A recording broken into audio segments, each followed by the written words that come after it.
Hello दोस्तों, राधे राधे। कैसे हैं आप लोग? आशा है आप लोग स्वस्थ होंगे और बहुत बहुत बहुत अच्छे होंगे। और ईश्वर आप सभी लोगों को हमेशा स्वस्थ रखे, मस्त रखे। आप लोग अपने जीवन में यूं ही आगे बढ़ते रहें, तरक्की करते रहें। यही ईश्वर से प्रार्थना है हमारी। तो हो गई है सुबह की शुरुआत। आप सभी लोगों को मेरा प्यार भरा गुड मॉर्निंग, सुप्रभात। और सुबह की शुरुआत हो रही है ब्रश करने के साथ। तो सुबह वाले जो काम थे वो तो हो चुके हैं, उसके बाद सब लोग अपने अपने काम पर लग गए हैं। और यहाँ पर चारू ने भाई जी को भी लगा दिया है काम पर। भाई जी को लेकर जा रही है ये दुकान। और ये देखिए धूप निकल आई है, काफी सवेरा हो चुका है और यहाँ पर फल खाए जा रहे हैं। मासी को दिए गए हैं तो खुद भी खाने लगी, अभी ब्रश भी नहीं किया है, ऐसे ही चालू हो गई हैं। और उसके बाद चाय भी बन चुकी है, तो सब लोग पीने जा रहे हैं चाय। और दीदी की तबीयत कल से आज थोड़ा ठीक है, क्योंकि जैसे जैसे दवाई चलेंगी वैसे वैसे तबीयत में सुधार आएगा। और यहाँ पर सब लोग चाय पी रहे हैं, हम नहाकर भी आ चुके हैं। और दीदी को तो मना कर दिया है कि तुम दोपहर में नहाना, जब धूप अच्छे से निकल आए, क्योंकि अभी तबीयत ठीक नहीं है। और वैसे भी आज है संडे, तो बच्चों की छुट्टी रहेगी, तो सारा दिन जो है बच्चे घर पर रहेंगे। तो यहाँ पर फल भी काट के दे दिए गए हैं। और ये देखिए कितना ज्यादा फर्क आ जाता है जब तबीयत ज्यादा दिन खराब हो जाती है। शरीर में बहुत ज्यादा कमजोरी आ गई है इनके। तो खाना बन भी चुका है और अम्मा जी खा के भी जा चुकी हैं, लेकिन अभी हम लोगों ने नहीं खाया है। दीदी से कह रहे थे, लेकिन कह रही थी अभी तो फल खाए हैं और दवा भी खाई है, तो थोड़ी देर बाद खाएंगे। और वैसे भी बुखार में खाना थोड़ा कम ही अच्छा लगता है, लेकिन जबरदस्ती खिलाते हैं, थोड़ा थोड़ा करके खाने लगेंगी, तभी तो कमजोरी दूर होगी। तो यहाँ पर तब तक हम घर में झाड़ू लगा देते हैं। और चारू को नहलाने जा रहे थे और ये देखिए क्या करने लगी, अपनी मासी को दवा पिला रही है, खट्टी मीठी वाली।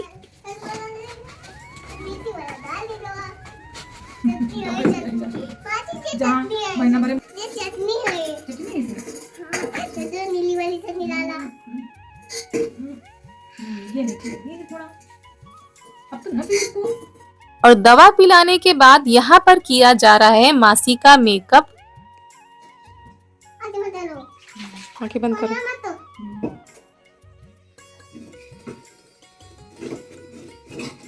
कब करे मम्मी मेकअप?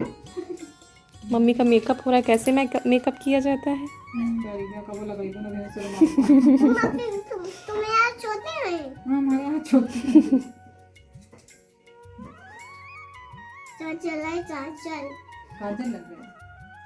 तो चारू अपनी मासी के साथ खेल रही हैं और यहाँ पर हर्षित कपड़े धोने जा रहे थे, तो हमने कहा हम धो देते हैं।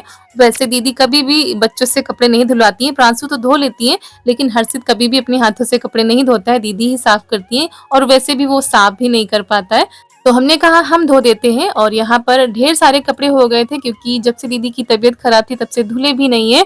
और बच्चों की ड्रेस भी हो जाती है, कई जोड़ी कपड़े हो गए थे, तो हमने कहा तुम निकाल निकाल कर लाओ, हम धुल के डाल देंगे तो सूख जाएंगे कल तक।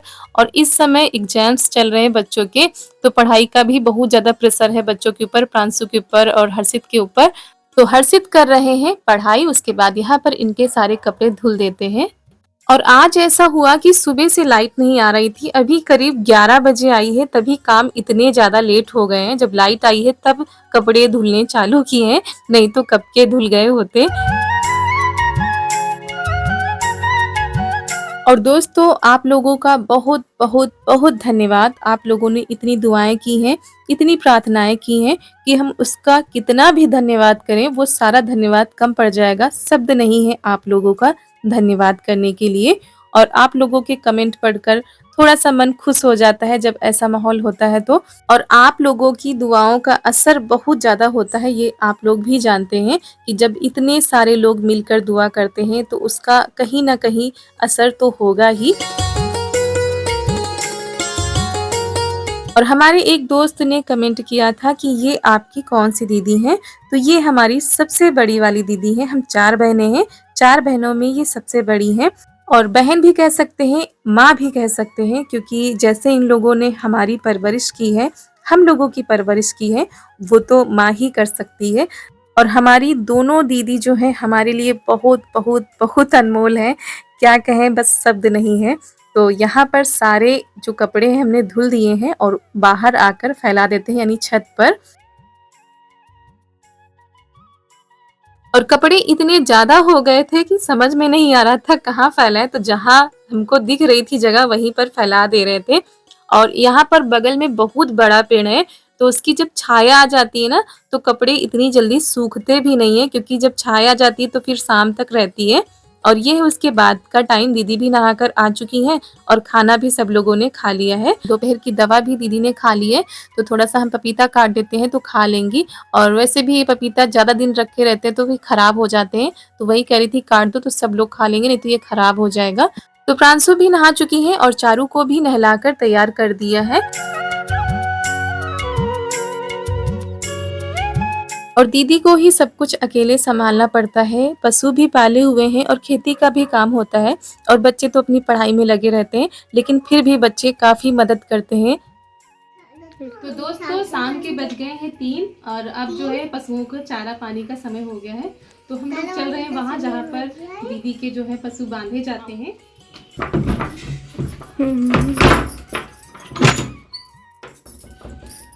तो दीदी जा चुकी हैं, क्योंकि मन तो नहीं मानता, क्योंकि काम ऐसे पड़े रहते हैं तो अच्छा भी नहीं लगता है, तो आ गई हैं अपनी भैंस को देखने के लिए। और यहाँ पर गोबर, चारा, पानी सभी कुछ देखना पड़ता है। तो अभी चारा करने का समय आ चुका है, क्योंकि शाम के बज गए हैं 4। और ऐसा नहीं है कि गाँव में सब लोग जॉब ही करते हों। गाँव में ज़्यादातर जो किसानों का व्यवसाय होता है, वो कृषि होता है या तो पशुपालन होता है, और ज़्यादातर दोनों ही होता है। और दोनों चीज़ों में बहुत ज़्यादा मेहनत पड़ती है। ये बस देखने और कहने की बातें होती हैं, जब करना पड़ता है तब पता चलता है कि दोनों चीज़ों में कितनी ज़्यादा मेहनत पड़ती है, और इसी से उसकी जीविका चलती है।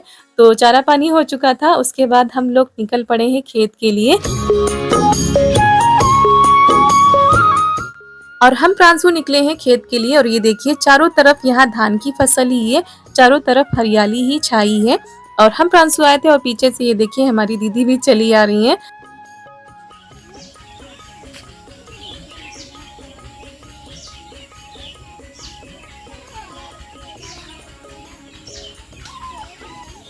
और जब खेत में पकी फसल खड़ी होती है तो बिल्कुल भी मन नहीं लगता है, ऐसे वो ठीक होती खुद ही कर लेती हैं और सारे काम समय से पहले ही उनके हो जाते हैं। लेकिन इस बार बीमार हो गई तो थोड़ा-सा लेट हो गया। और जैसे ही हम लोग खेत में पहुँचे तो देखा जो तिल की फसल होती है वो पूरी तरह पक चुकी है, यानी तिल के जो दाने हैं वो ज़मीन पर गिर रहे हैं और इनको काटना बहुत ज़्यादा ज़रूरी है। और ये है उड़द दाल के पौधे, इधर जो है दाल के पौधे हैं, उधर तिल की फसल है, जो सफ़ेद तिल आती है ना वो बोई गई है। तो सारी फसल पक चुकी है, बस इसको अब काटना है, नहीं तो खेतों में ही सारे बीज निकल जाएंगे। तो और ये है ज्वार, यहाँ पर ज्वार भी बोए गए हैं, दीदी ने किनारे-किनारे बो दिए हैं। और ये देखिए आपको दिखा रही हैं कि कैसे दाने अपने आप से निकल रहे हैं।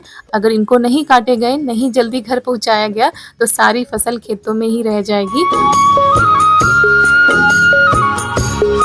और यहाँ पर आप लोगों को दिखा रहे हैं उड़द दाल, यानी जो पौधे हैं उनमें से दाल निकलने लगी है, यानी वो फसल भी अब तैयार हो चुकी है। लेकिन इसको काटना बहुत ज़्यादा ज़रूरी था, तो सब लोग लग गए हैं। दीदी को मना भी कर रहे थे, लेकिन कहते हैं ना मन नहीं मानता है।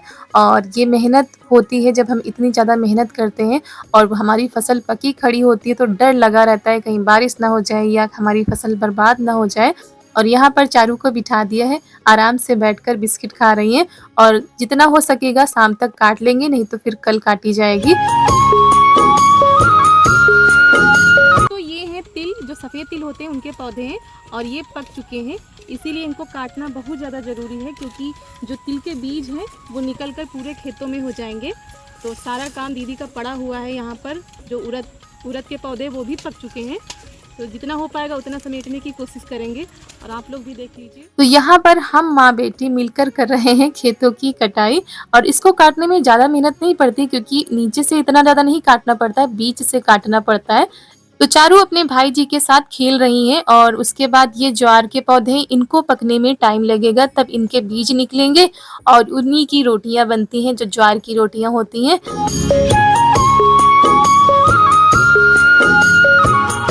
तो काफ़ी टाइम हो चुका है, अंधेरा होने वाला है, लेकिन हम लोगों का काम अभी ख़त्म नहीं हुआ है। और सोच रहे थे कम से कम आधा काम तो हो ही जाए हमारा, फिर कल इतनी ज़्यादा मेहनत नहीं पड़ेगी। और जो हरी है यानी जो फसल अभी हरी है उसको नहीं काटा जाएगा, उसको जब पक जाएगी तब काटा जाएगा।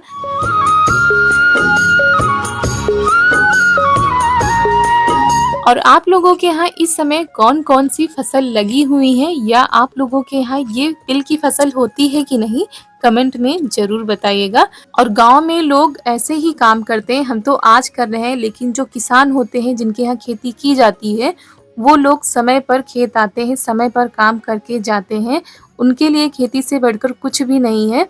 तो आप लोग भी बताइएगा कि आप लोगों के यहाँ मुख्य फसल कौन-कौन सी है? हमारे यहाँ तो गेहूँ, धान यही मुख्य फसल है।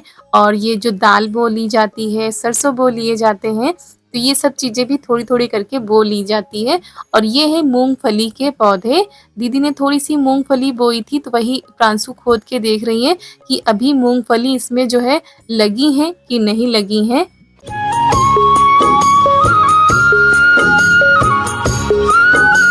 और अभी तो कम लगी हैं, अभी इनको थोड़ा-सा टाइम लगेगा, तब इसमें एक मूँगफली के पौधे में कम से कम 6, 7, 8 ऐसे मूँगफली लगती हैं।